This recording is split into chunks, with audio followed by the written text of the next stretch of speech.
Dito sa TV5 Kids presents Cartoon Network. Pulis-pulisan sa Caloocan ng gugulo.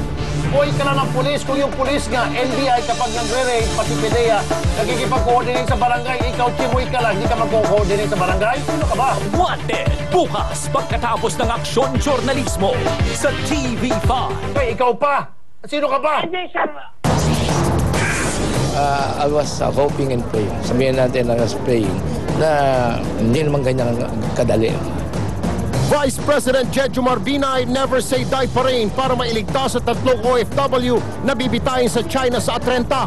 Chinese Ambassador sa Pilipinas humingi na lang ng pag-unawa sa gagawing pagbitay. Dahil sa banta ng radiation sa Tokyo, hoarding ng tubig uso na sa Japan. Mga embahada ng iba't ibang bansa umiskapo na palayo ng Tokyo.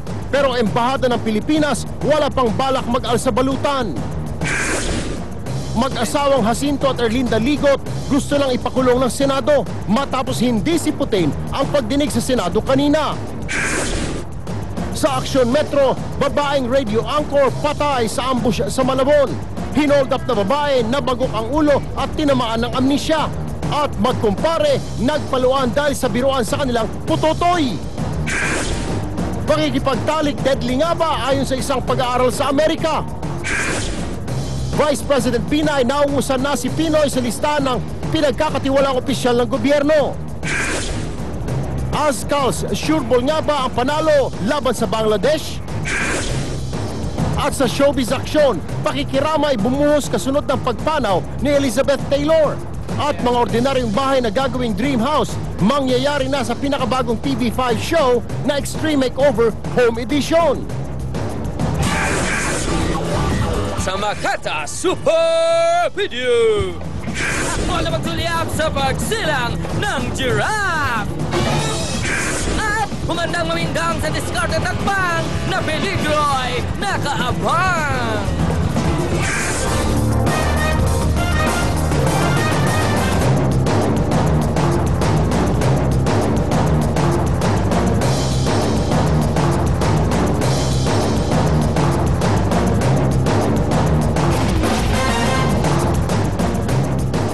Pilipinas, magandang gabi. Ngayong Huwebes, 24 ng Marso. Ang mga aksyong balita.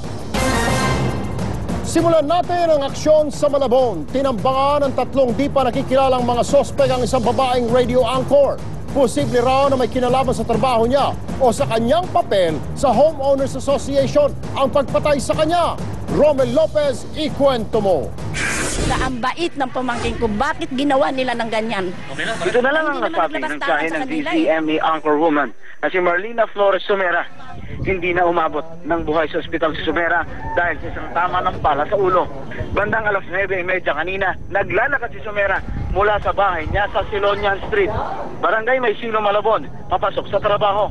Bigla na lang daw dinikitan sa Sumera ng hindi pa nakikilalang lalaki at pinaputukan sa ulo. Pagputok, kinuha pa yung isa ka. So, nung pagputi mo yung basyo, tapos lumakad lang, takot ko sa nasa likod. Lumakad lang ko eh.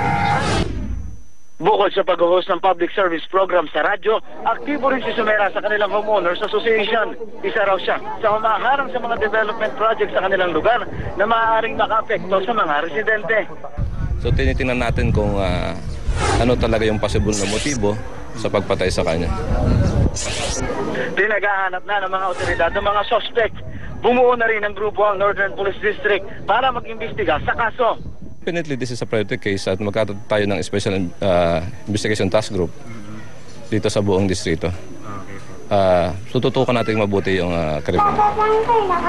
Nauli na ng biktima ang asawa at 3 mga anak na pawang tulala pa sa nangyari sa kanilang ina.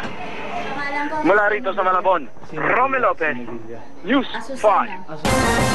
Sapak ang inabot ng pulis sa Pasay City nang sitahin niya ang isang babae dahil sa traffic violation. Ang pulis na nasapak, desididong kasuhan ang babae. Ikwento mo, Michelle Mediana. Kita sa cellphone video na ito ang pagwawala ng isang babae sa Pasay Police Station kaninang madaling araw. Kulong si Jennifer Messina matapos daw manapak na isang police Pasay sa checkpoint. Katwiran ng nagrereklamong pulis na nanita sa kanya, masyado daw mabilis ang pagtakbo ni Messina at wala pang suot na helmet. Nung araw po ng medical namin, inaagaw niya yung baril namin. Inaagaw niya yung baril. Inaagaw ng baril. Tapos minumura pa? Oo, nagmumura siya. Pinumura niya ako. Lahat kami yung nandoon. Hindi naman itinanggi ng babae ang galit at sama ng loob niya sa mga pulis. Di umano'y pulis daw kasi ang bumaril sa kanyang asawa noong Oktubre. Eh yung bumaril sa asawa ko, awol sa pagkapulis. Kaya galit ako sa pulis eh. Pero itinanggi niya ang ginawang pananapak at pag-agaw ng baril. Napikon lang daw siya sa mga nasa checkpoint. Sino inagawan ko? Pakiharap nga sa akin kung sino inagawan ko ng baril. At nang maagawan ko nga at maisampal ko sa kanya ang baril niya. Residido naman si PO1 Nicolas na ituloy ang kaso laban kay Messina dahil daw ang simpleng traffic violation ay nauwi pa sa pambabastos sa polis. Ulat kami. Hindi namin maisip na magagawa pala ng isang babae yung gano'n. Michelle Media.